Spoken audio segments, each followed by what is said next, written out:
Boa tarde, pessoal. Todo mundo preparado já para a prova de sexta-feira? Estudando muito? Estão dormindo pouco? É normal, passei por isso também. Ainda passo até hoje. Bom, na aula de hoje, né, a gente vai fazer uma revisão. Eu vou procurar abordar os principais assuntos que podem vir na prova de sexta-feira. Infelizmente não vai dar para fazer tudo muito detalhado, né, porque a gente só tem duas aulas, né? Mas eu trouxe aqui alguns problemas, né, alguns exercícios para a gente resolver. Que falam sobre os assuntos desde o início do curso até a aula passada. Bom, o primeiro deles, né, é um exercício de aquecimento. Ele começa com um gráfico, né? Eu te dou o gráfico aqui de uma função. Essa função f aqui, definida dessa forma. Então, aqui, para valores do domínio menores que menos 3, o gráfico tem esse comportamento aqui. Entre menos 3 e 1, tem esse outro comportamento aqui no meio. E, para valores maiores que 1, tem esse comportamento aqui. Então, a partir da análise desse gráfico, a gente vai tirar várias informações, né? Aqui, que vocês têm que saber, né? Olhando para um gráfico, dá para a gente tirar várias informações. E a gente viu isso várias vezes, né, no decorrer do curso até aqui. Questões de limite, questões de continuidade. Bom, a primeira pergunta é essa aqui, ó. A partir da análise desse gráfico, a primeira pergunta que se faz é essa aqui, ó. Determine o valor da tua função f calculado no ponto menos 4 e o limite da função quando x tende a menos 4. Então, essa é a primeira coisa que nós temos que fazer. Para não ficar voltando direto aqui no gráfico, deixa eu tentar desenhar ele aqui para ficar melhor.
Fiz errado aqui.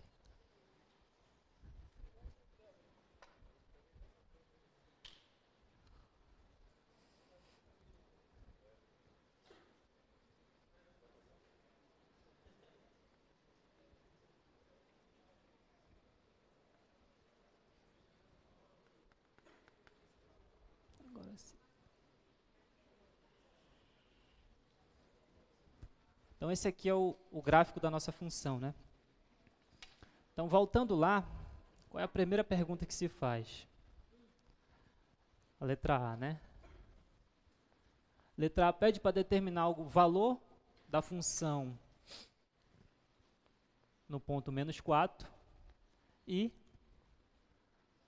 o limite da nossa função f de x quando x tende a menos 4. Então, através do gráfico, a gente vai determinar essas duas situações aqui que o item A pede. Ok. Como é que a gente faz para verificar o valor da função no ponto f graficamente? Então, a gente vai olhar aqui no gráfico. Ora, o ponto 4, menos 4 na verdade, ele se encontra bem aqui. Aí você verifica onde é que está a imagem desse ponto, né? A gente nota que a função está definida nesse ponto. A imagem do menos 4, nesse caso, é 1. Ó, você olha, sobe aqui, quando chega no gráfico, quando chega na altura 1 aqui, ó, tu tem uma bolinha aberta, significa que a imagem do menos 4 não é 1. Aí você sobe mais um pouquinho, tem uma bolinha fechada bem aqui, ó.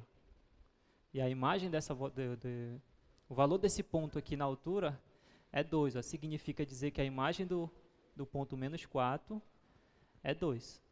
Isso responde à primeira parte da questão, que a imagem da tua função no ponto menos 4 é 2. Isso é só análise de gráfico.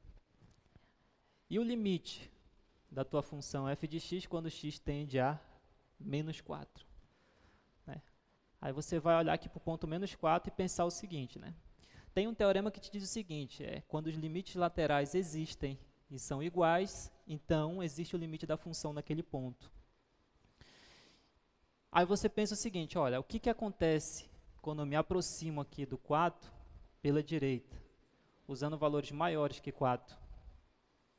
Aí você vai na imagem, detalhe importante, quando eu me aproximo pela direita, né, eu estou querendo dizer que eu estou me aproximando do 4, só que com valores maiores que 4, não é o 4. Essa noção de aproximação é sempre importante deixar claro, que eu não vou pegar o valor menos 4, eu vou me aproximar. Então, quando eu me aproximo aqui do menos 4 pela direita, o gráfico da tua função está onde? Ó? Se eu pegar um ponto bem aqui, mais ou menos, o gráfico dela está lá em cima. Só que quando eu vou me aproximando do menos 4 aqui, o gráfico vai descendo aqui. Ó. E vai se aproximando de quem na imagem? Aqui do 1. Então, quando eu me aproximo do menos 4 pela direita, a imagem está se aproximando do 1 aqui, ó, bem aqui nesse ponto. Isso, limite lateral direita. E se eu me aproximar do menos 4 agora, pela esquerda? Assim. A ideia é a mesma. Nota que quando eu me aproximo do 4 pela esquerda, o gráfico da nossa função está tendendo também a 1 aqui, ó, a esse ponto. Ou seja, os limites laterais, quando x tende a menos 4, existem e são iguais a 1 nesse caso. Então, isso responde à segunda parte da tua questão. Quem é o limite da tua função quando x tende a menos 4? Nesse caso é 1. Isso responde o item A da questão. Ok. E o item B? Tem várias informações que a gente pode tirar daí. O item B te pede o seguinte, olha, essa função, ela é contínua em menos 4? O que vocês acham? Não? Por quê?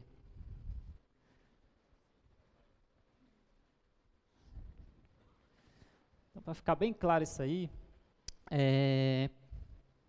primeira coisa que você tem que pensar para verificar se uma função ela é contínua em determinado ponto, né? Eu vou dividir em 3 condições, na verdade. A primeira condição é essa aqui, para ser contínua, né? Vou chamar de I. A primeira condição é essa aqui, em relação à questão. Então, o item B te pergunta, essa função ela é contínua em menos 4?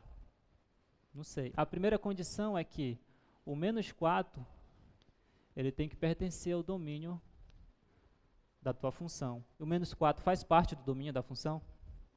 Bora olhar no gráfico. Faz, né? Porque o valor da tua função em menos 4 é 2, e nós acabamos de verificar no item A. Então, isso aqui acontece. Ok. A segunda condição para verificar que essa função é contínua em menos 4 é essa aqui, ó. O limite dessa função tem que existir, e existe, né? Limite de f de x quando x tende a menos 4 existe, é igual a 1. Nós acabamos de verificar aqui no item A. Ok, isso aqui acontece. E qual é a última condição? Além de o ponto menos 4 estar no domínio, o limite da função quando x tende a menos 4 tem que existir, e a terceira condição é essa aqui. o limite de f de x quando x tende a menos 4 tem que ser igual ao valor da função no ponto menos 4. Essa terceira condição que acontece, nós acabamos de verificar que não. Ó. No item A, nós vimos que o valor da tua função no ponto menos 4 é 2, e o limite da tua função quando x tende a menos 4 é 1. E 1 com certeza é diferente de 2. Né? Então, isso aqui não acontece. Ora, se isso aqui não acontece, significa dizer que a função não é contínua no ponto menos 4. Então, basta você argumentar isso. Finalizando, né? Logo, f de x não é contínua em x igual a menos 4. Por quê? Porque existe o limite da função no ponto menos 4, mas é diferente do valor da função no ponto. Por esse simples motivo. Ok, isso aqui responde o item A e isso aqui é o item B, né? Isso aqui é o item B. O item B da questão. Ok. Tem mais informações a respeito dessa questão aí. Os limites agora, quando x vai para mais infinito e para menos infinito. Dá para analisar só olhando o gráfico? Dá, né? O item C da questão pergunta isso. Então, olhando para o gráfico da nossa função, bora pegar primeiro quando x vai para menos infinito. Né? Ok, então quando eu caminho aqui no eixo x, nessa direção aqui, para a parte negativa do eixo x, o que acontece com o gráfico da função? Nota que quanto mais você caminha aqui para a esquerda, mais você decai, ó. Mais você desce aqui. E o gráfico vai se aproximando desse eixo x aqui. Ó. Mas ele nunca toca. Então, esse é um detalhe interessante. Ou seja, quando x tende a menos infinito, o gráfico da tua função tende a 0. Então, o item C te pergunta isso. O item C te pergunta isso aqui. O limite da tua função f de x, quando x tende a menos infinito, e o limite da tua função f de x, quando x tende a mais infinito. Então, nós acabamos de verificar que quanto mais eu vou para a parte negativa do eixo x, mais o gráfico da nossa função se aproxima de 0. Ou seja, esse limite aqui da função, quando x vai para menos infinito, é 0. Ok. E quando x vai para mais infinito, o que acontece?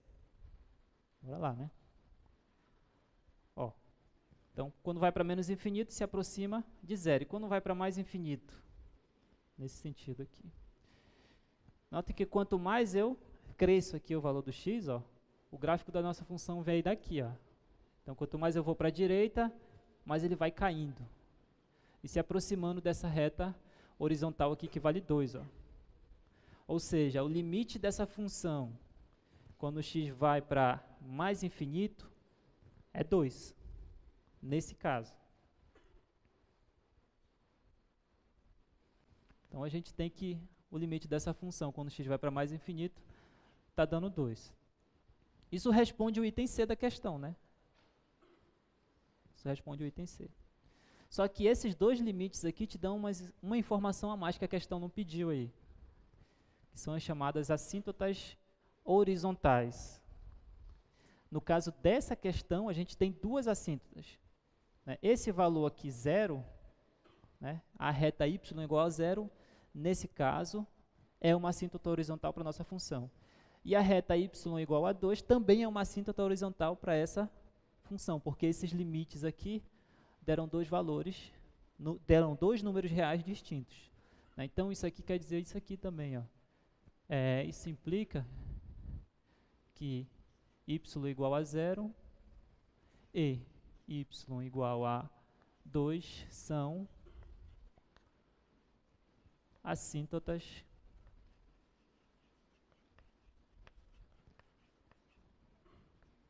horizontais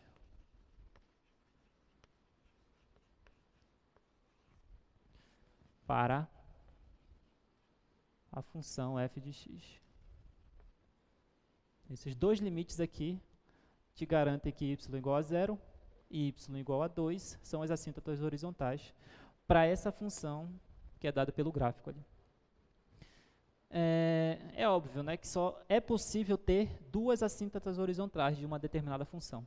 Porque as assíntotas horizontais, como a gente definiu, é definido pelo limite quando x vai para menos infinito e pelo limite quando x vai para mais infinito. Então, só é possível ter duas. Existem casos que tem apenas uma. A gente vai ver um daqui a pouco. Ok, isso responde o item C. E o próximo? Pensando agora no ponto 1, lá no teu domínio, ó. A questão pede para determinar o limite quando a tua função vai para tende a 1 pela direita e quando tende a 1 pela esquerda. Esse é o item D da questão. O item D pede isso aqui, o limite da função f de x quando x tende a 1 pela direita e o limite da função f de x quando x tende a 1 pela esquerda. O que dá esses dois limites aqui? Bora olhar no gráfico e verificar, né? Olha, vou verificar primeiro o limite lateral à direita. Quando eu me aproximo do ponto 1 pela direita, ou seja, usando valores maiores que 1, o que acontece com o gráfico da tua função? Então, quando eu vou me aproximando do 1 aqui, o gráfico da nossa função vai fazendo isso, vai subindo, né? Ele sobe indefinidamente e se aproxima dessa reta vertical aqui que vale 1. E pela esquerda? Se eu me aproximar do 1 agora pela esquerda, me aproximando do 1, mas usando valores menores que 1. Onde é que está o gráfico da tua função nesse intervalo, né? Usando valores menores que 1 agora. Observa o seguinte, quando eu me aproximo de 1 pela esquerda, o gráfico da nossa função está aqui embaixo. E quanto mais eu me aproximo do 1, mais o gráfico decai. E vai para menos infinito. Ele decresce infinitamente. Então, ele tende para menos infinito. Então, com essas duas informações, a gente já tem o que precisa. O limite lateral à direita dessa função é mais infinito e o limite lateral à esquerda dessa função é menos infinito. Tudo é análise de gráfico. Ok. Limite à direita, mais infinito. O limite à esquerda, menos infinito. Ok, isso aqui responde o item D da questão. Mas, se eu quiser explorar um pouquinho mais, eu posso te dizer o seguinte, olha, só um desses limites já te garante uma coisa, que a gente definiu como assíntota vertical. A assíntota vertical de uma função é quando um desses limites aqui, no caso, para essa questão x tende a 1, né? Pela direita e pela esquerda, dá mais ou menos infinito. Esse primeiro aqui, no caso, está dando mais infinito, quando x tende a 1 pela direita. E o outro está dando menos infinito. Né? Então, daqui eu posso garantir isso aqui, ó, que x igual a 1 é uma assíntota vertical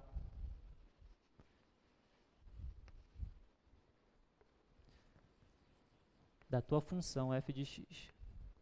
Só para tomar o gancho aí que a gente acabou de calcular esses dois limites aqui, esses 4 limites, na verdade, lembrar dessas definições. Ok, só para ficar bem claro. A assíntota horizontal é quando você calcula o limite de x indo para menos infinito e para mais infinito. Pode ser que tenha duas assíntotas horizontais, no máximo duas. A assíntota vertical é quando você determina o limite lateral à direita ou à esquerda e dá mais infinito ou menos infinito em um dos dois. Né? Então, você conseguiu mostrar que a reta x igual a 1 é uma assíntota vertical para a nossa função f de x. Ficou bem entendido isso aí? Dá para fazer uma dessa na prova? Duas? Ainda não acabou, não. Tem mais questões melhores aqui. Ainda tem mais aqui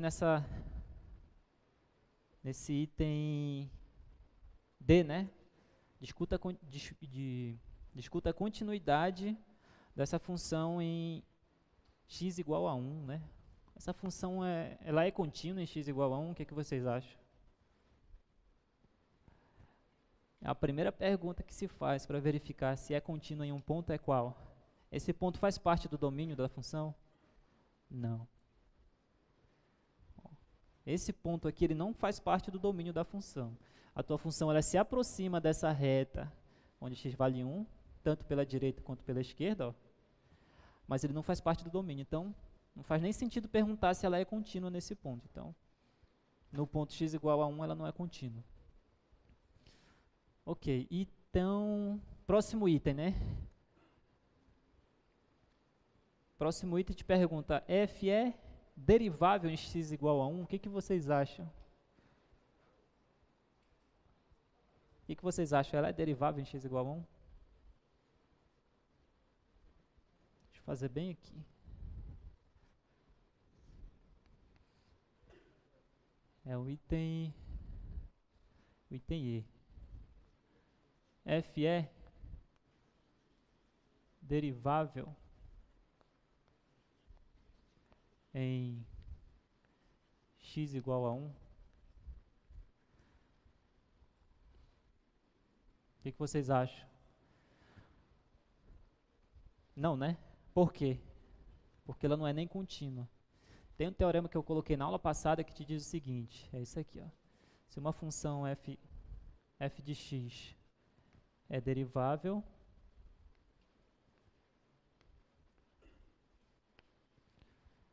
em P, então f é contínua em P. Então, o teorema diz isso aqui, se tu tem uma função que ela é derivável em um ponto P, então essa mesma função ela vai ser contínua nesse ponto. Então, a gente está pensando, não é bem nesse resultado, é na contrapositiva, que diz o seguinte, se f de x não é contínua,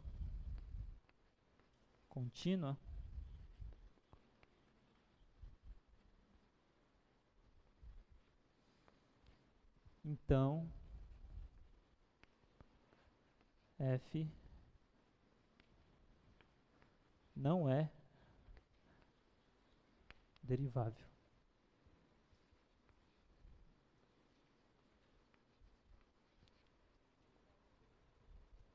Então, esse resultado que a gente está usando. Ó. Se uma função ela não é contínua em um determinado ponto, então, essa mesma função ela não pode ser derivável naquele ponto. É isso que a gente acabou de aplicar aqui. Ó. O ponto 1 não faz parte do domínio, então ela não é contínua nesse ponto. Logo, ela não vai ser derivável nesse ponto. Só para deixar claro, vou escrever aqui, né? F não é contínua. Deixa eu apagar essa parte aqui. Que a gente viu na aula passada, foi só para lembrar. Então, respondendo agora o item E da questão, f de x não é derivável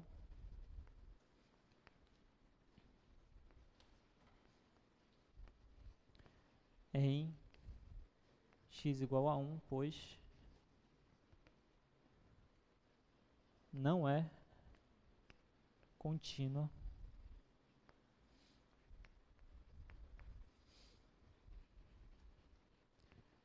em x igual a 1. Então a resposta é essa aqui. Ó. F é derivável em x igual a 1? Não. Por quê? Porque ela não é contínua. Não é contínua nesse ponto. Nós acabamos de verificar isso. Ok, isso termina os 4 itens dessa questão, né? 5, né? 5 perguntas. Tem mais? Não, acabou. Então, isso é uma questão bem tranquila de resolver, eu acho, né? Olhando para o gráfico, deu para tirar todas essas informações aí. Deu para ver a continuidade nos pontos. Bem bonitinho. Ok. Próxima questão. Ó, assíntotas verticais, horizontais, a gente vai cair nelas de novo. Então, esse exercício é bem tranquilo também. Ó. Determine as assíntotas horizontais e verticais para essa função aí. Deixa eu apagar aqui no meio, colocar aqui para a gente verificar essa situação aí.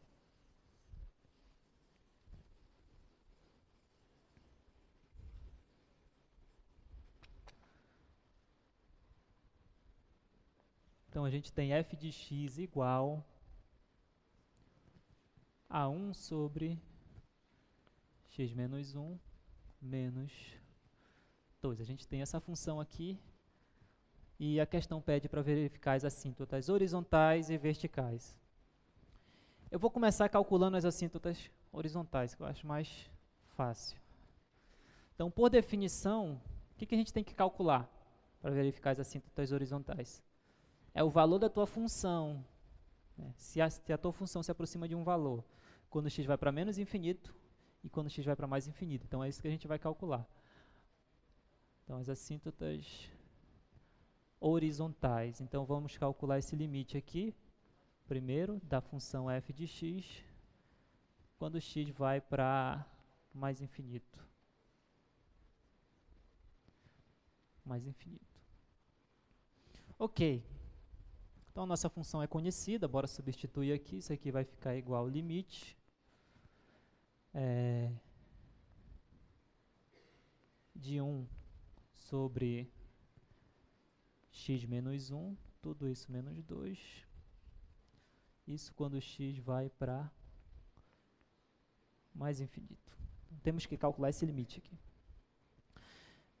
Eu vou fazer uma manipulação aqui que eu acho que fica mais fácil de enxergar. Então, eu vou tirar aqui do denominador o x em evidência. Vai ficar assim. Vai ficar o limite de 1 dividido por x, que multiplica 1 menos 1 sobre x. Então, vou calcular esse limite, menos 2. Isso quando x vai para mais infinito. Ok, bora analisar esse limite aqui. Aqui é um x. Bora analisar esse limite. Bom, primeiro bora entender o que eu fiz, né? Aqui no denominador eu tirei x em evidência. Se eu multiplicar aqui, vai voltar para cá. Ó. X vezes 1 dá x. X que multiplica menos 1 sobre x dá menos x sobre x. Simplificando, volta para cá. Para que eu fiz isso? Eu acho que fica mais fácil de enxergar. Outro detalhe, aqui a gente tem uma diferença, né? Esse quociente e a função menos 2. Se eu fosse passar o limite, quando x vai para mais infinito só da função constante menos 2, dá menos 2, porque não vai interferir, é o limite da constante. Então, a gente tem que analisar o que acontece aqui com esse quociente, né? Quando x vai para mais infinito. Aqui a gente tem a função menos 1 sobre x, só que o x está indo para mais infinito. Então, no limite, aqui dentro desse parente está indo para zero, né? Aí, o que sobra? Dentro do parênteses vai sobrar só o número 1 quando x vai para mais infinito. E aqui fora vai ter 1 sobre 1 vezes 1, né? Que dá 1 sobre x também. Só que x está indo para mais infinito, então esse quociente todo aqui está indo para zero. Ou seja, o limite todo aqui, como esse quociente está indo para zero, quando x tende a mais infinito, vai ser, na verdade, menos 2. Ó. Okay. O que isso aqui te garante? Te garante que a reta y igual a menos 2 é uma assíntota horizontal já para a questão. Mas pode ser que tenha outra, né? Qual seria essa outra? Quando eu calculo esse limite aqui, ó. Limite da função f de x quando x tende a menos infinito. O que dá isso aqui? Se der um número real diferente de menos 2, tu vai ter duas assíntotas horizontais. Se der um número real igual a esse menos 2 aqui, então só vai ter uma. Então, bora calcular, né? A função f de x é conhecida, essa diferença aqui. Então, vai ser o limite, quando x tende a menos infinito, de quem, né? 1 sobre x menos 1, menos 2. Dessa diferença aqui. A ideia aqui é a mesma que eu fiz anteriormente, né? Posso tirar x em evidência aqui e analisar o que acontece quando x vai para menos infinito, né? Então, aqui também vamos ter o seguinte, esse quociente aqui, ele vai para zero. E o que sobra? Sobra o menos 2. E o limite de menos 2 quando x vai para menos infinito também é menos 2. Difícil isso? Não, né? Tomara que não.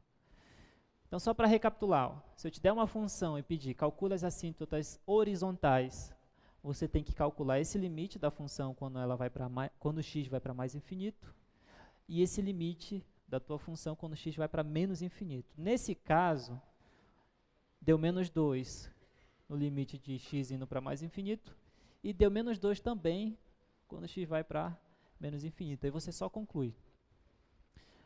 Logo, y igual a menos 2 é a assíntota horizontal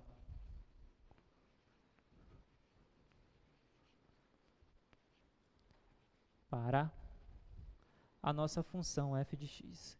E só tem essa mesmo, é por isso que eu coloquei assim, a assíntota, só tem essa aqui. Y igual a menos 2. Ok, professor, e as assíntotas verticais? Tem que calcular essas também. Pediu na questão, né? Como é que a gente faz para verificar as assíntotas verticais de uma função? Nesse caso, eu nem te dei um ponto, né? Só te dei a função. Ó. Então, como eu não te dei ponto nenhum para te verificar se a reta x igual àquele ponto, aquele valor, é uma assíntota vertical, aí você tem que lembrar o seguinte, olha, o candidato, o primeiro candidato a ser assíntota vertical é um ponto que não está no domínio dessa função, né? Na verdade, é justamente o valor onde dá problema aqui nesse denominador. Qual o valor de x aqui que vai zerar isso aqui? É quando dá um problema, né? É justamente quando x igual a 1. Então, para entender o que é as assíntotas verticais, eu vou escrever assim, ó. Então, o candidato, né? Isso. Dato.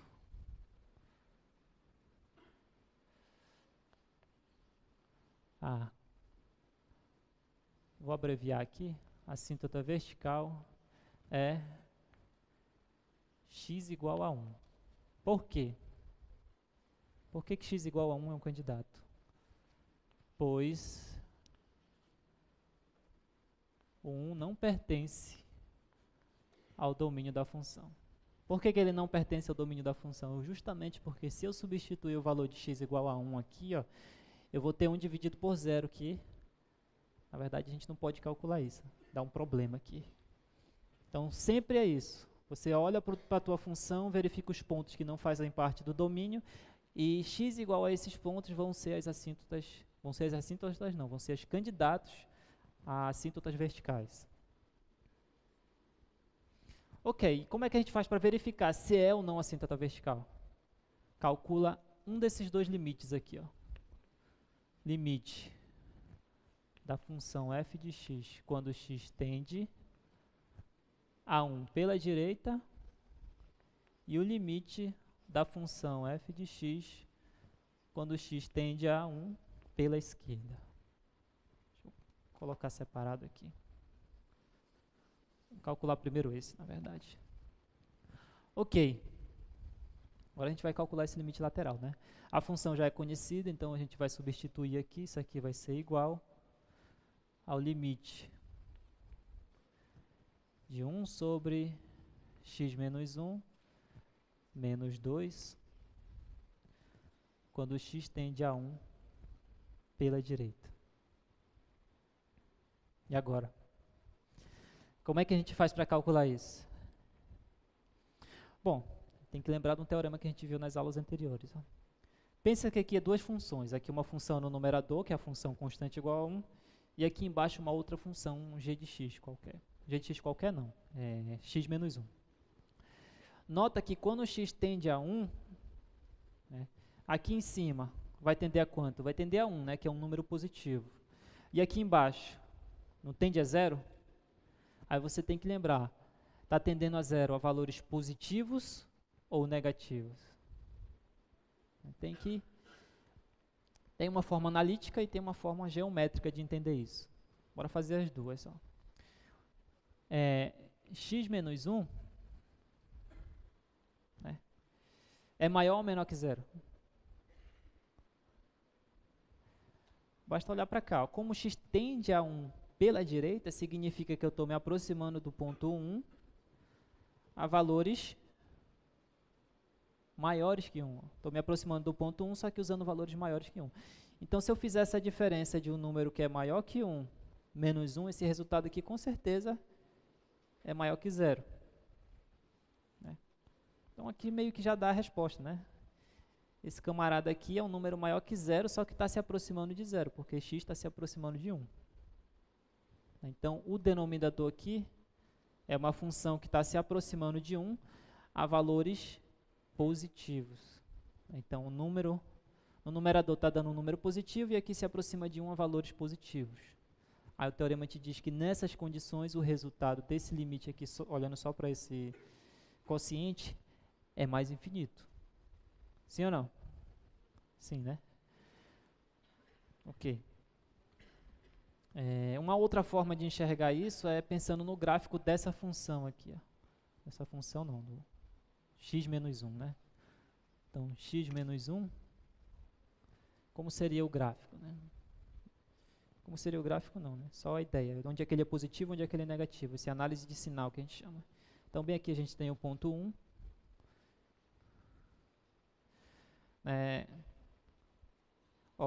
Coeficiente do x é um número maior que 0, né? Então, isso é uma função do primeiro grau, crescente, porque aqui é positivo, e corta o eixo 1, o ponto 1, né? Então, tem essa configuração. À direita do 1, o gráfico está acima do eixo x, positivo. À esquerda do 1, o gráfico está abaixo do eixo x, então é negativo. Então, toda vez que tu pegar pontos à direita, essa diferença aqui é maior que 0. Toda vez que tu pegar pontos à esquerda, essa diferença é menor que 0. Então, isso é uma análise geométrica do sinal dessa função que está aqui no denominador. Vocês entenderam? Ok, né? Bom, entendendo essa situação, fica fácil de verificar esse limite aqui. Ó. Só o quociente, né? O que dá.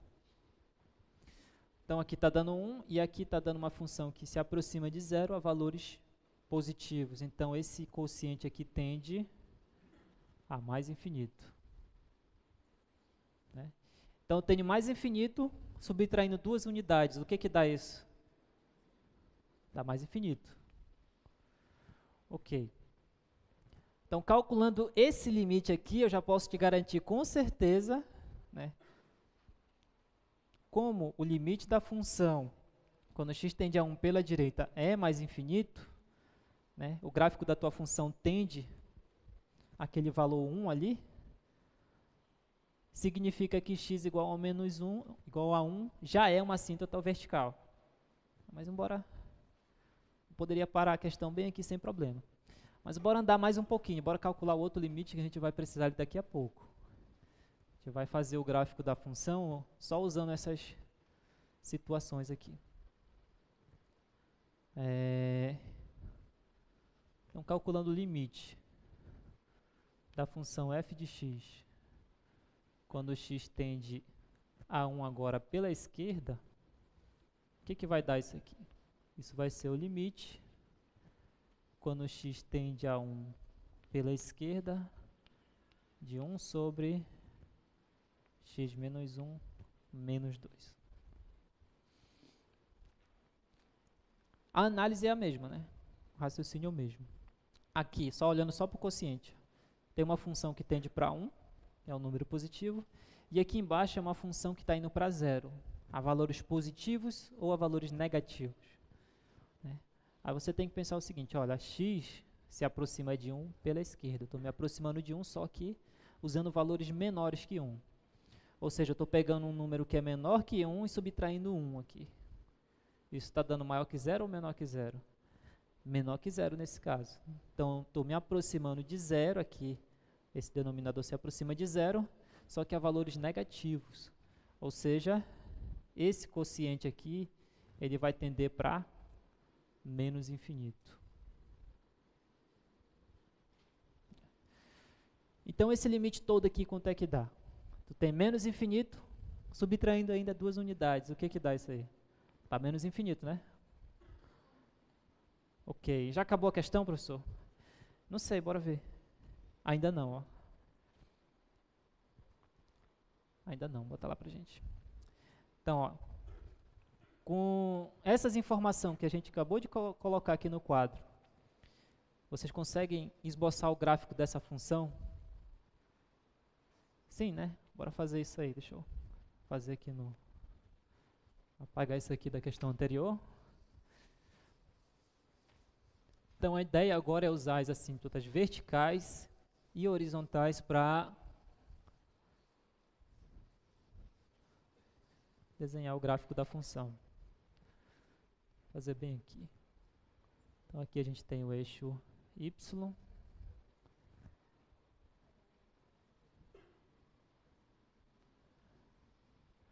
Aqui o eixo x. Quais são as assíntotas horizontais, né? Nesse caso, a gente só tem essa, né? Y igual a menos 2 é a única assíntota horizontal para essa função. Então, vou marcar o ponto menos 2 aqui e vou traçar essa reta aqui. Ok, essa aqui é a assíntota horizontal da nossa função. E a assíntota vertical, qual é? Essa bem aqui, ó. Ela é a assíntota horizontal porque a gente verificou que esse limite aqui está dando mais infinito. E esse aqui também está dando menos infinito. Então, esses dois limites garantem já que x igual a 1 já é uma assíntota vertical. Então, x igual a 1, né? Bora colocar aqui.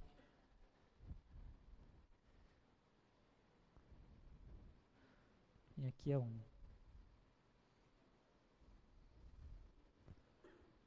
Ok. Ok. Então, aí você tem que lembrar dos limites. Olhando para lá, o que acontece quando o teu x vai para menos infinito? Nós acabamos de verificar aqui, ó.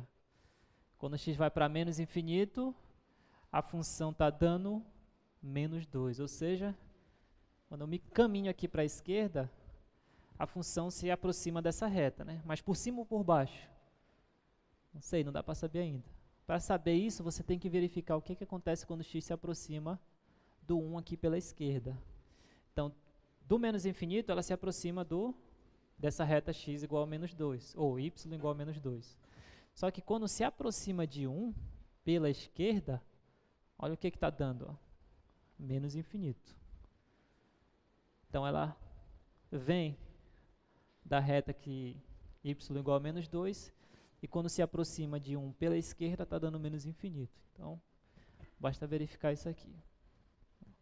Se aproximando do 1, o gráfico da tua função vai decaindo.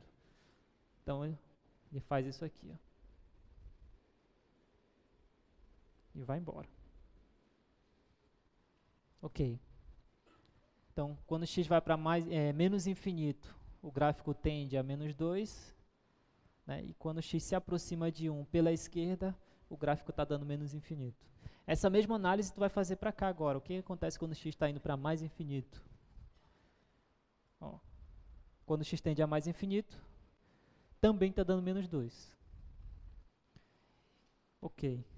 Então, quando x está dando para mais infinito, também está dando menos 2 aqui.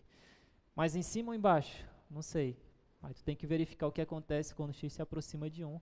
E nós vimos que estava dando mais infinito. Então, o gráfico é mais ou menos isso aqui. Entenderam? Então, com o uso das assíntotas verticais e horizontais, ficou fácil de determinar o gráfico da função. Não tem só essa forma de calcular o gráfico da função, não, de determinar o gráfico da função, não. Tem uma outra que é do início das aulas, que a gente usava o recurso de translação de gráfico, né? Soma fora do argumento, soma dentro do argumento, multiplica. Então, para chegar nesse gráfico agora usando essa outra ideia, como é que a gente faz? Você tem que saber de antemão o gráfico dessa função aqui, ó. Vou desenhar, depois eu boto a função. Vou desenhar bem aqui.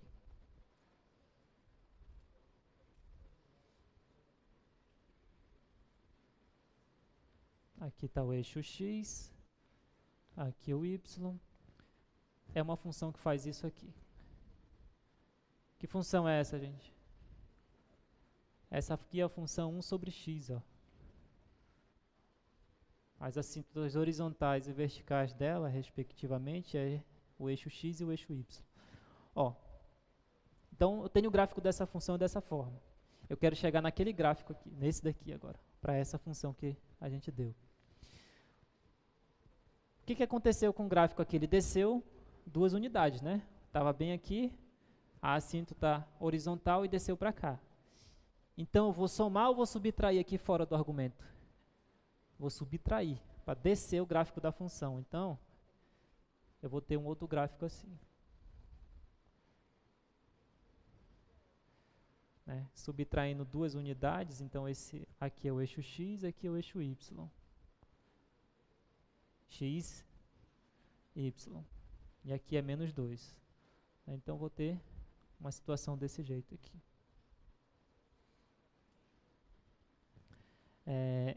É esse mesmo gráfico, só que eu vou deslocar 2 unidades para baixo. Então, é essa situação aqui.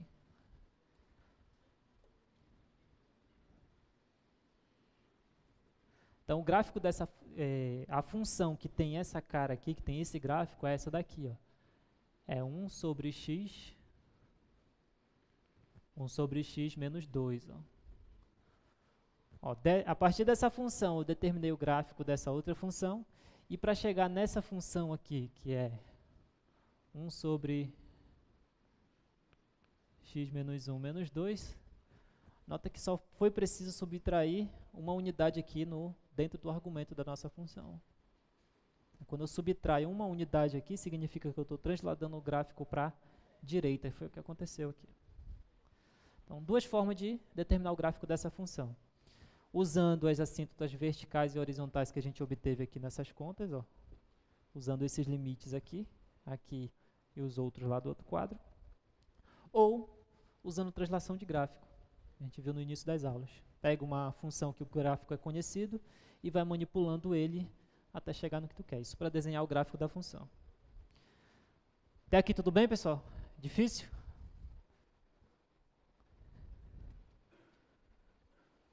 Ok, bora continuar aqui, né? Eu trouxe aqui alguns limites para a gente calcular. Deixa eu apagar aqui. Bora fazer alguns aí. São possíveis de prova.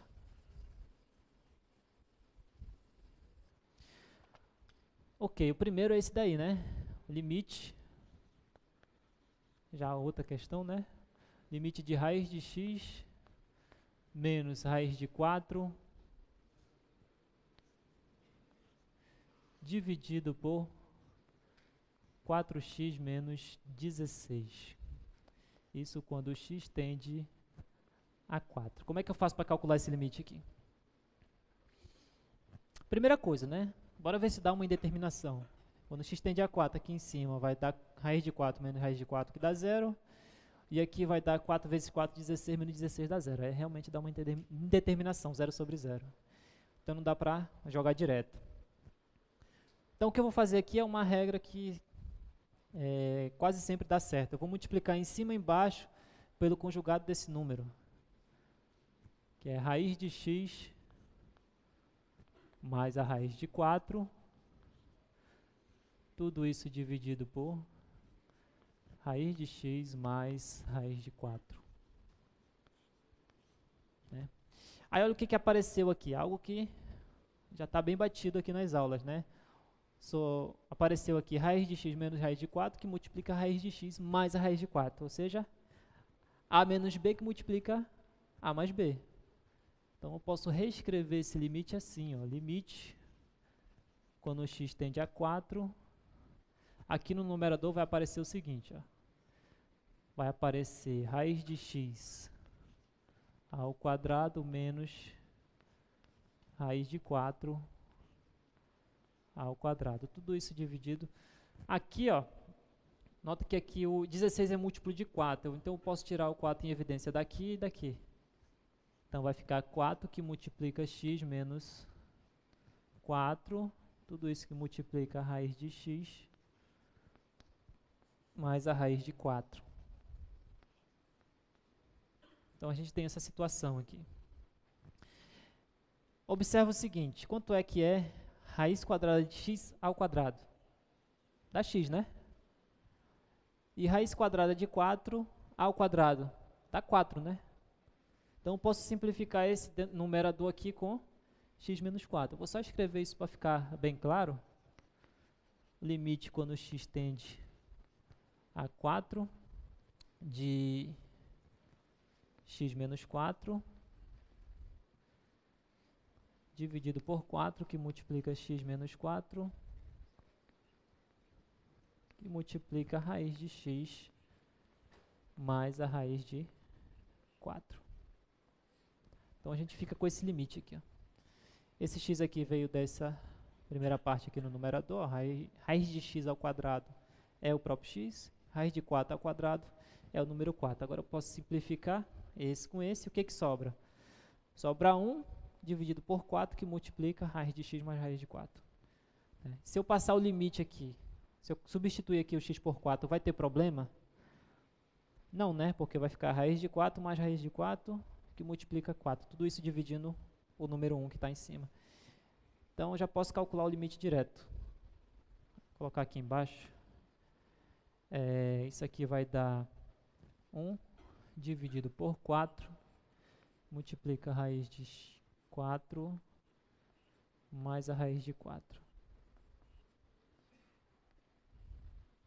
Então, quando eu calcular o limite, eu vou ter isso aqui, né? Aqui em cima só tem o número 1, esse 4 que está bem aqui, e quando eu calculo o limite, vai aparecer o 4 bem aqui no lugar da raiz de x. Ó. Aparece bem aqui e a raiz de 4 já estava aqui. Então, eu tenho essa situação aqui. Então, eu tenho 2 vezes a raiz de 4, só que a raiz de 4 é 2. Então, vai ficar 1 sobre 4 vezes 2, e a raiz de 4, deixa eu escrever, assim, só para finalizar. 2 vezes 4, 8, raiz de 4 é 2, 2 vezes 8, 16. Então, é 1 sobre 16. Então, não foi tão difícil assim não esse limite, né? Tranquilo. Alguma dúvida até aqui? Se tiver alguma dúvida, fala. Levanta a mão. Vem aqui no microfone. Só não pode ficar com dúvida. Esse item B agora aí, bora fazer esse, né? O item B diz o seguinte. O limite do seno de quem, né? X menos 1 dividido por x ao quadrado menos 3x mais 2. Isso quando x tende a 1, não é isso? Como é que a gente faz para calcular esse limite aqui? Primeira coisa, substituindo um direto aqui vai dar problema? Bora ver. Quando substituir um aqui vai ficar seno de zero. Seno de zero é zero, né? Aqui vai ficar 0 ao quadrado, menos 0. Opa, não é 0 não, é 1, né? X é 1. Então aqui vai ficar 1. 1 menos 3 vai dar menos 2, com mais 2 também vai dar 0, dá problema. Então não dá para substituir direto, né? Então uma estratégia aqui é fatorar esse denominador, enxergar, ver o que acontece. Observa o seguinte, o 1 ele é a raiz desse polinômio que está aqui embaixo, né? Então a gente vai pensar na forma aquela fórmula do soma e produto. Esse número que aparece aqui é o produto das duas raízes. Como a gente já sabe, produto não, a soma, né? O produto é esse aqui. Esse número aqui é a soma das duas raízes. Como a gente já sabe que o 1 ele é raiz desse polinômio, então qual é o número que somado com 1 vai dar o 3? É o 2, né? Então significa que o 2 é a outra raiz desse polinômio. Bora verificar isso. 2 ao quadrado dá 4. 4, aí 3 vezes 2, 6, 4 mais 2, 6, menos 3 vai dar 0. Então, de fato, o 1 e o 2 são as duas raízes desse polinômio. Então, fatorando esse polinômio do denominador, eu vou obter isso aqui. Ó.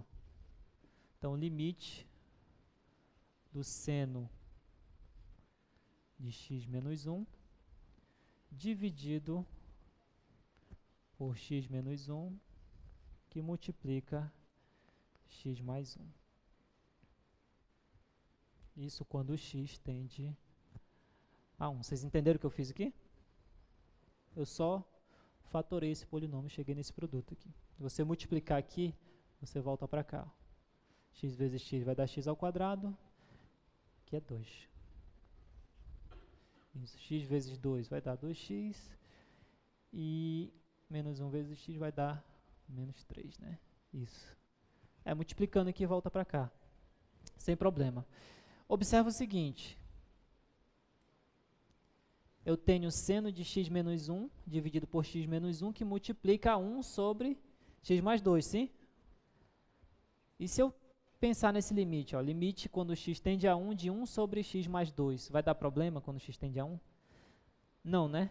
Então eu posso dividir isso aqui em dois limites, assim, ó. Limite quando x tende a 1 do seno de x menos 1 dividido por x menos 1 vezes o limite de 1 sobre x mais 2, quando x tende a 1. Eu fiz isso porque eu já sei que esse camarada aqui existe o limite quando x tende a 1, e esse camarada aqui também existe o limite quando x tende a 1. E esse aqui já é direto, né? Observa o seguinte. Seno de x menos 1 dividido por x menos 1. O que falta para ser o limite trigonométrico fundamental? X tende a 0? Não. O número que aparece aqui tem que ser o mesmo número que aparece aqui, e tem que ser o mesmo número que aparece aqui tendendo a 0. Mas olha, quando x tende a 1, o que acontece com esse denominador? Não tende a 0? Então eu posso fazer isso daqui, ó, ver se vocês concordam comigo. Limite do seno de x menos 1 dividido por x menos 1, eu vou repetir isso, só que eu vou botar assim, ó, x menos 1, agora isso tende a 0. Por que isso tende a 0? Porque x tende a 1. Ó. Então eu posso fazer isso aqui. X menos 1 tende a 0. Porque x tende a 1, então x menos 1 tende a 0. Aqui eu não já tenho limite trigonométrico fundamental, sim ou não? Sim, né? Ó, seno de x menos 1 dividido por x menos 1. E x menos 1 tende a 0. X menos 1 tende a 0 porque x tende a 1. Então, sem problema. E esse limite aqui já dá para calcular direto, né?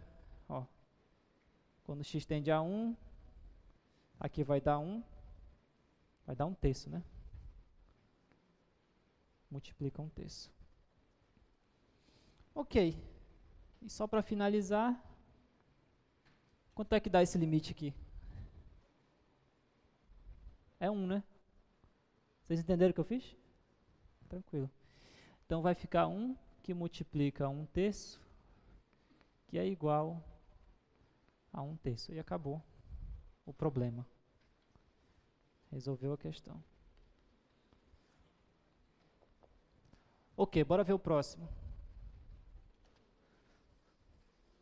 Próximo item da lista.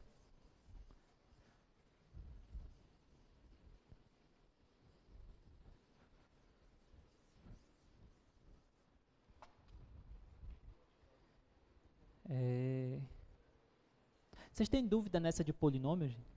Quem tem dúvida nessa questão aqui, no item C? Por favor, levanta a mão. Ninguém tem dúvida? Quem tem dúvida aí? Tá com dúvida nessa questão, cara? Então vou fazer ela, esse item C aqui. Como surgiu a dúvida, então bora fazer. Então, limite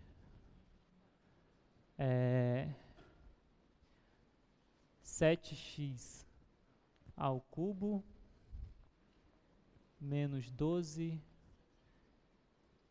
ao quadrado mais 3x menos 2, quando tudo isso dividido por 6x ao cubo menos 5x mais 12. Isso quando x vai para mais infinito. Esse limite aqui. Ó, toda vez que a gente tiver um limite com essa cara, né, com essa característica aí, né, tem um polinômio em cima, um polinômio embaixo, a ideia é sempre dar certo. Tira x ao cubo em evidência aqui no numerador e x ao cubo em evidência aqui no denominador. Então, bora fazer isso. Então, isso aqui vai ser o limite quando x tende a mais infinito. Aqui no numerador, tirando x ao cubo em evidência, olha o que vai ficar. Aqui vai ficar só o 7 menos, aqui é x ao quadrado, para ser x ao cubo falta um x, né? Então vai ficar assim, ó, 12 sobre x mais 3, aqui aparece só x elevado a 1, para ser x ao cubo falta x quadrado, então vai aparecer um x quadrado bem aqui, ó. Menos 2, aqui como não tem x, então vai aparecer x ao cubo bem aqui. Isso no numerador, né? Denominador é a mesma ideia. Tirando x ao cubo aqui em evidência, o que sobra? 6 menos 5 sobre, aqui só tem x, x elevado a 1, para ser x ao cubo, vai ter que aparecer um x ao quadrado aqui, ó. Mais 12 sobre x ao cubo. Esse camarada vai simplificar com esse do numerador, ficar 1 aqui fora. Aí já dá para calcular o limite direto, né? Então, bora analisar o que acontece em cada uma dessas frações aqui quando x vai para mais infinito. Primeiro aqui no numerador. Bom, aqui é constante, né? Quando x vai para mais infinito aqui, pensando só na constante 7, o que dá o limite quando x vai para mais infinito da constante 7? Dá a própria constante, né? Então dá 7 aqui no numerador. E essa fração aqui, ó, 12 dividido por um número que vai para mais infinito, vai para onde? Nesse caso aqui vai para 0. Aqui também vai a 0. Aqui também vai a 0. Vocês lembram desse teorema, né? Se tu tem um número dividido por x elevado a um número racional, quando x vai para mais infinito ou menos infinito, aqui também vai para 0. A mesma análise aqui agora no denominador. O limite da constante, quando x vai para mais infinito, dá a própria constante. O limite dessa fração, quando x vai para mais infinito, vai a 0. Aqui também vai a 0. Então, o que sobra? 7/6. Aí acabou a questão. Tranquilo? Por último, essa é uma questão importante. O item D eu vou fazer lá no final.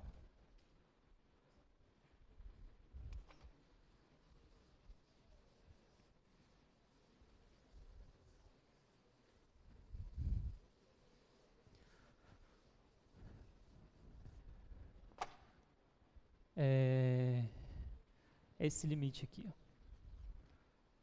Quando x tende a zero,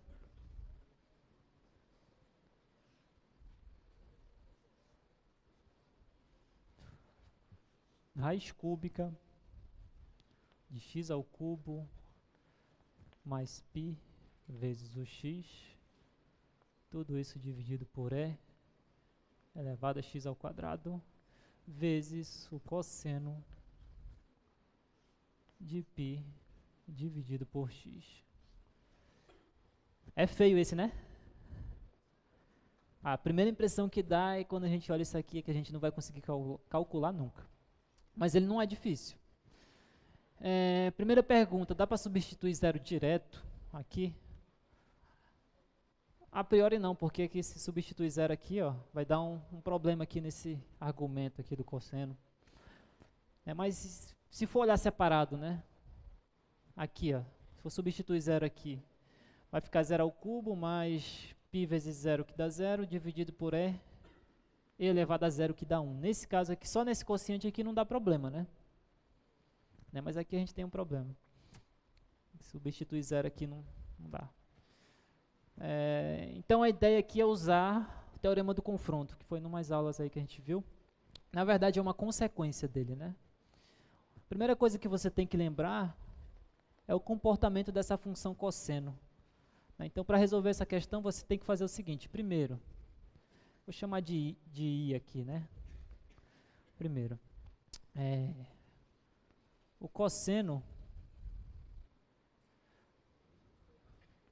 é uma função limitada.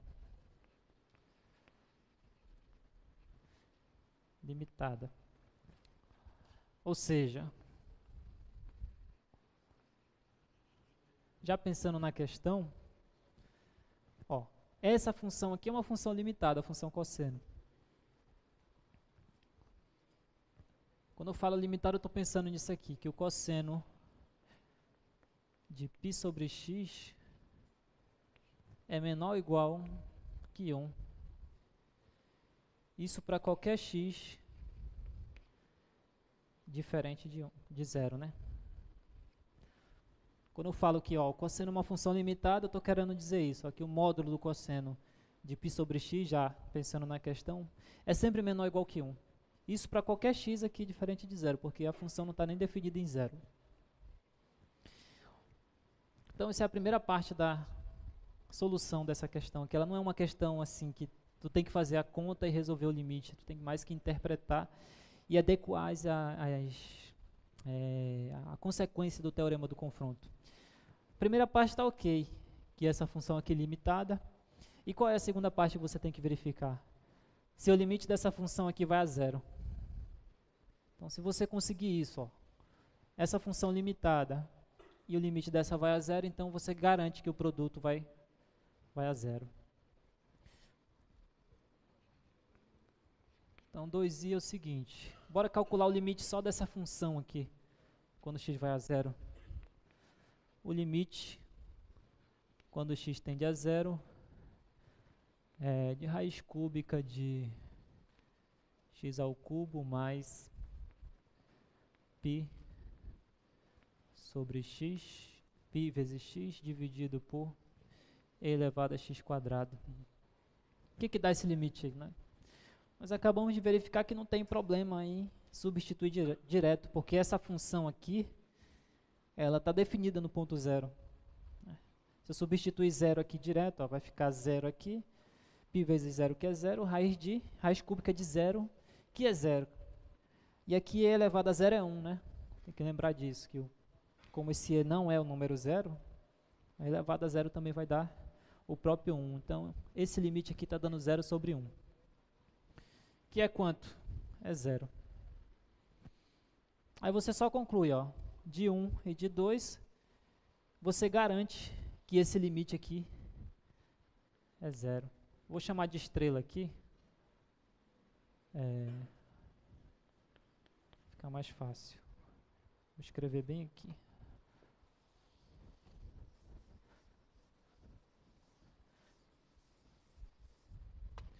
Então segue de e que limite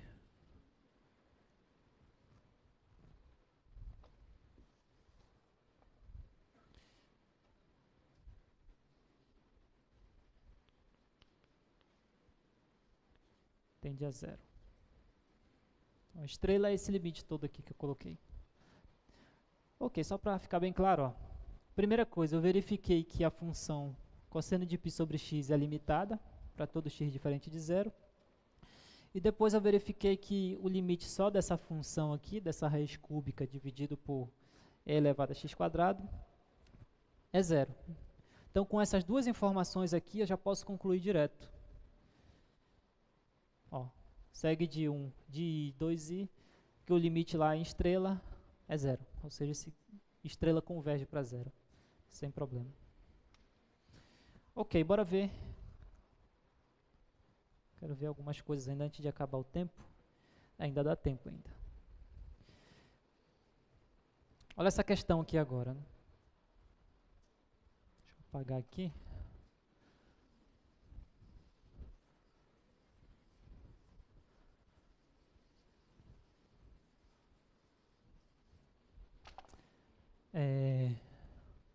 Tem a função g de x igual a x² menos 1 dividido por x menos 1 ao quadrado, se x é diferente de 1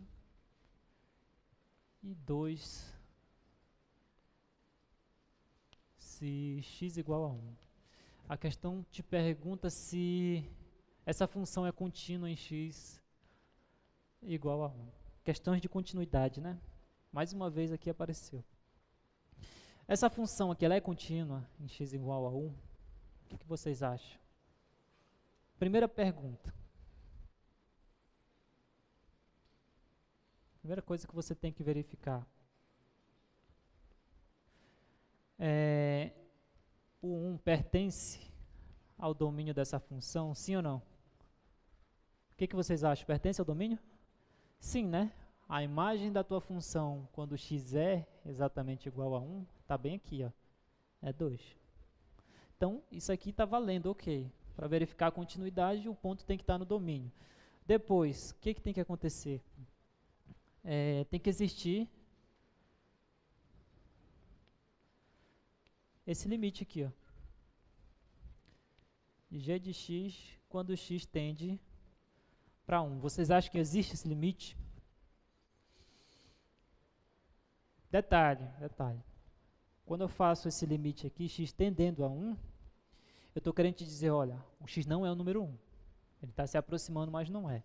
Então, olhando para a função, como o x ele é diferente de 1 aqui no limite, eu vou usar isso aqui, ó, essa parte de cima.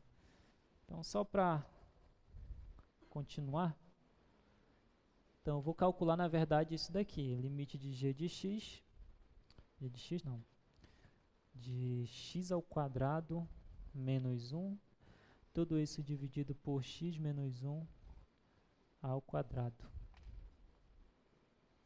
Isso quando x tende para 1. Se substituir direto dá problema, né? Porque vai dar um zero aqui embaixo e vai dar zero aqui em cima também. Então dá uma indeterminação, não dá para fazer direto. Mas observa o seguinte, aqui é x ao quadrado e aqui é menos 1, que eu posso escrever como menos 1 ao quadrado. Isso aqui, na verdade, vai ser o seguinte. Vou fazer aqui em cima. Isso aqui vai ser o limite de x menos 1 que multiplica x mais 1, tudo isso dividido por, vou escrever separado, x menos 1 que multiplica x menos 1. Isso quando x tende para 1. Ok, então aqui é x ao quadrado menos 1 ao quadrado, que dá x menos 1 que multiplica x mais 1. Aqui eu tenho x menos 1 ao quadrado, eu posso escrever como x menos 1 que multiplica x menos 1.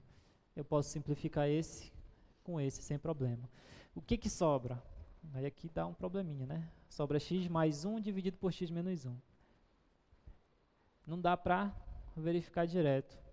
Então, para verificar esse limite aqui, eu tenho que verificar os limites laterais. Aqui em cima não dá problema, porque quando x tende a 1, aqui tende a 2. Mas eu tenho que verificar isso aqui. Limite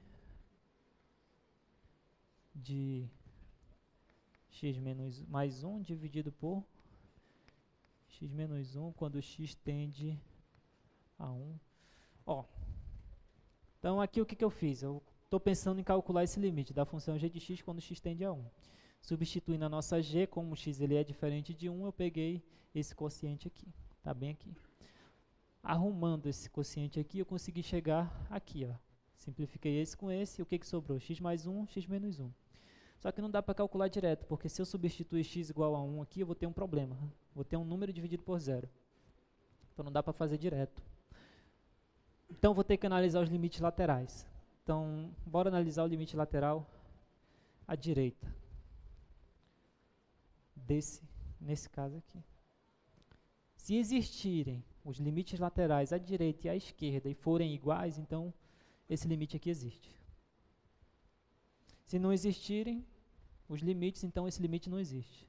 Se existirem e forem diferentes, esse limite aqui também não existe. Observa o seguinte, que aqui no numerador, quando x tende a 1, né, substituindo direto vai ficar quanto? 1 mais 1, que dá 2, é um número positivo. E aqui embaixo, x tende a 1 pela direita. Estou me aproximando de 1, só que aqui vai se aproximar de quem? Está se aproximando de 0, né? Só que como eu estou usando valores maiores que 1, então aqui está se aproximando de 0 a valores positivos. Então aqui é um número positivo e aqui se aproxima de 0 a valores positivos. Então tudo isso aqui vai para onde? Mais infinito. Ora, se esse limite aqui está dando mais infinito, pergunta, esse limite existe? Não, né? Porque, por definição, para um limite existir, ele tem que ser igual a um número real. Mas infinito não é um número real, é só uma representação para analisar o comportamento da função. Quando x se aproxima desse ponto aqui. Então, não existe esse limite. Né? Então, como esse limite aqui não existe, significa que esse aqui não existe.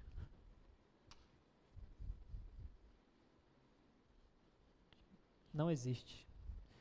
Ora, se eu não tenho esse limite, significa dizer que essa função g não é contínua. Só finalizando, como não existe o limite da g de x quando x tende a 1, então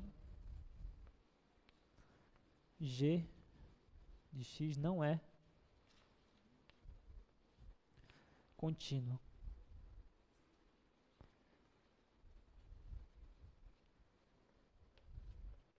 Aí acabou. Sem problema. Deixa eu ver o tempo. Ainda dá ainda.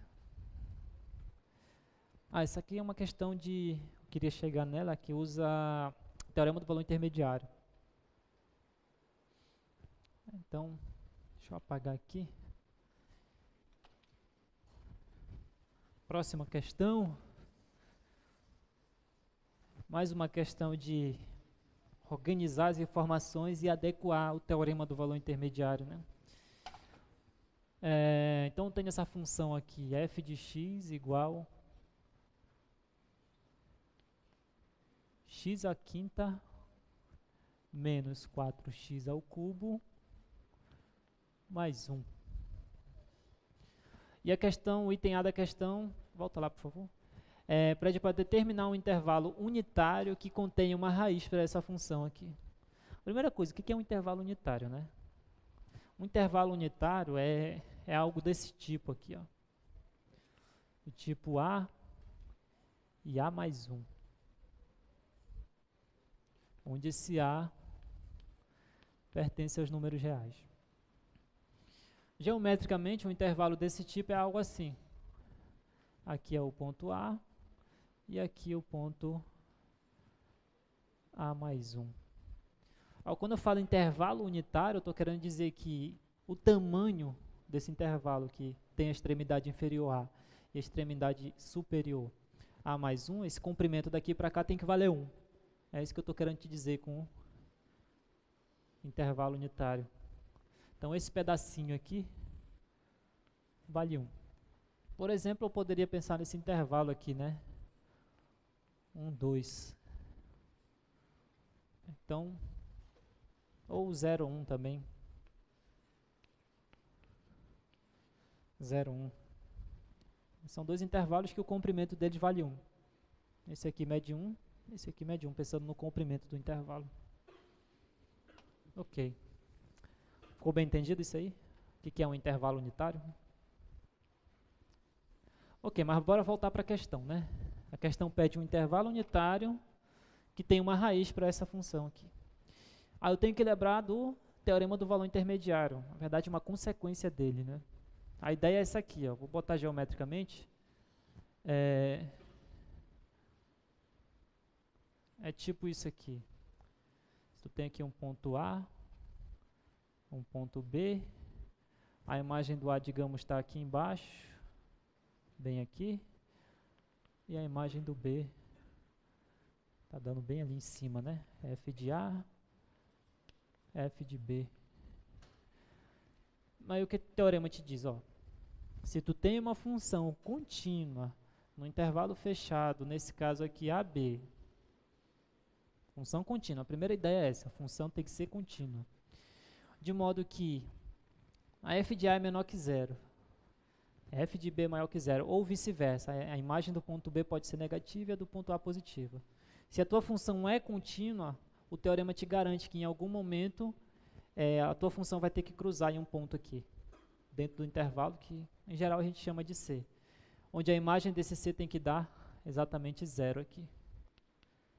F de C. A ideia é essa do teorema. Na verdade, ele te diz mais do que isso. Qualquer valor que eu pegue aqui, esse teorema te garante que existe um ponto aqui dentro que vai bater exatamente nesse valor aqui.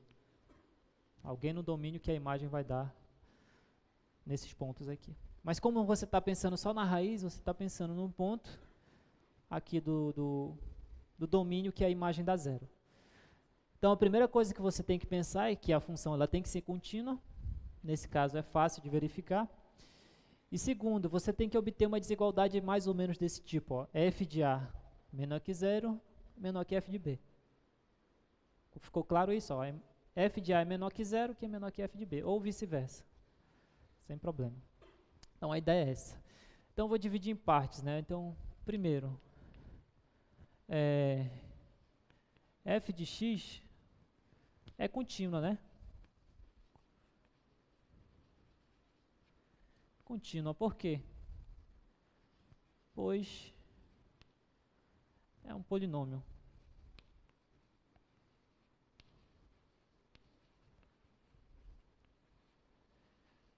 Um polinômio, sem problema. Então, nós vimos que a função polinomial ela é uma função contínua em todo o seu domínio, e o domínio dessa função é todos os reais, sem problema. Bom, numa questão de prova, se você quiser usar o teorema do valor intermediário e não colocar isso aqui, já é um ponto que você perdeu aí. Isso aqui é muito importante. Segunda coisa, eu tenho que obter dois pontos de modo que isso aqui aconteça, né? F de x1 é menor que 0, menor que f de x2. Eu tenho que obter esses pontos aqui, x1 e x2, de modo que essa desigualdade aqui aconteça. Como é que eu vou obter isso? Em geral, é por tentativa. Essa função aqui não é uma função difícil. Então, bora calcular quem é o f de 0, por exemplo. Bom, f de 0 vai ser igual aqui, ó. Substituindo 0 aqui onde tem x, ó, vai ficar 0 a quinta, aqui dá 0, menos... Aqui também dá 0, sobra só o 1, né? Então aqui deu 1. O 1 com certeza é maior que 0, né? Sem problema. Ok, f de 0 é maior que 0. Então a gente já tem essa desigualdade bem aqui, sendo x2 igual a 0. Bora calcular outro ponto, f de 1, né? São os pontos mais fáceis de calcular, o 0 e 1. Observa aqui, ó. Quando x é igual a 1, 1 a quinta dá 1, 1 a quinta dá 1 também, que multiplica menos 4, vai ficar menos 4. Então vai ficar 1 menos 4 mais 1. Vai dar menos 2, né? Todo mundo entendeu até aqui? Tranquilo, né? E menos 2 com certeza é menor que 0. Então, como isso aqui acontece, então isso aqui implica que f de 2, f de 1 é menor que 0, que é menor que f de 0. É como se fosse ao contrário do desenho que eu fiz aqui. Então, tá, f é contínua e a gente tem isso aqui. Então, o teorema do valor intermediário já te garante que existe um c que vai bater nesse 0 aqui. Eu vou colocar bem aqui, deixa eu apagar meu desenho. Então, você conclui assim, né? Logo,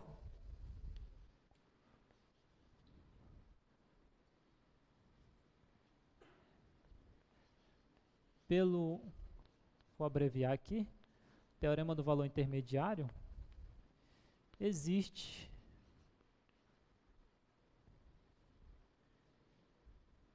um C que pertence ao intervalo. Qual é o intervalo? 0, 1, né? 0, 1, que eu calculei no 0 e depois no ponto 1. E eu vi que essa desigualdade aqui foi satisfeita. Então, existe um C nesse intervalo 0, 1. Esse intervalo ele é unitário, que é o que eu queria. Tal que f de C é igual a 0. Isso conclui a... não, conclui não, né? E o intervalo 0, 1 é unitário. Unitário, agora sim, né? Você tem que dizer que o intervalo é unitário, que eu te pedi um intervalo unitário. Nota que não é uma questão que tu tem que fazer conta, e eu não estou te pedindo para te calcular quem é a raiz da tua função, só estou te pedindo um intervalo unitário onde tem uma raiz ali para aquela função. Então você verifica que a função ela é contínua, obtém essa desigualdade aqui, nós acabamos de verificar que f de 1 é menor que 0, que é menor que f de 0 é maior que 0 e f de 1 é menor que 0, obtém essa desigualdade aqui. E o teorema já te garante que existe um ponto aqui no... Detalhe, não é fechado aqui, é aberto. Intervalo aberto. Existe um ponto aqui no meio que vai dar exatamente 0. Aí acaba, né? Sem problema. Alguém tem dúvida nesse resultado aí? É muito parecido com aquela questão que eu deixei para vocês do monge que sobe a montanha e desce a montanha. Interessante vocês revisarem aquela questão lá. Só uma dica, hein? Esse item B aí é a mesma ideia. Não vai mudar nadinha. Só que eu quero um outro intervalo.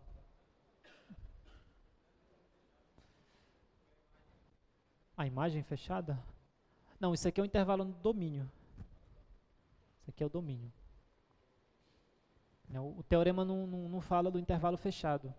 Na verdade, tu pode até colocar fechado, porque esse C, na verdade, ele não vai assumir nem o ponto 0 nem o ponto 1. Porque o ponto 0, a imagem dá um número positivo, e o ponto 1, a imagem dá um número negativo. Só que esse C está dando exatamente 0, então ele nunca vai ser 0 nenhum. Por isso que é aberto.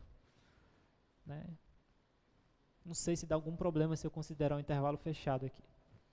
Mas ele está dentro do aberto sem problema, o teorema já te garante isso. Ok? Alguma dúvida? Esse item B aí é exatamente a mesma coisa. Tu vai obter um outro intervalo que é unitário e tem uma raiz aí também para essa função. ainda tem 10 minutinhos. Eu vou deixar esse item B como exercício, a ideia é exatamente a mesma que eu fiz aqui, para essa questão. E bora verificar agora questões de derivada, né? Vai estar lá uma questão na prova de derivada. Não sei se vai dar tempo de fazer as 3, que já está acabando o tempo. Qual vocês querem que eu faça? A, B ou C? A C? C ou a B? Quem quer a C, levanta a mão. É igual a maioria. Tá, eu faço a C. Sem problema. Está acabando o tempo já? O item 7 diz o seguinte. V de T é igual E elevado a T menos o log natural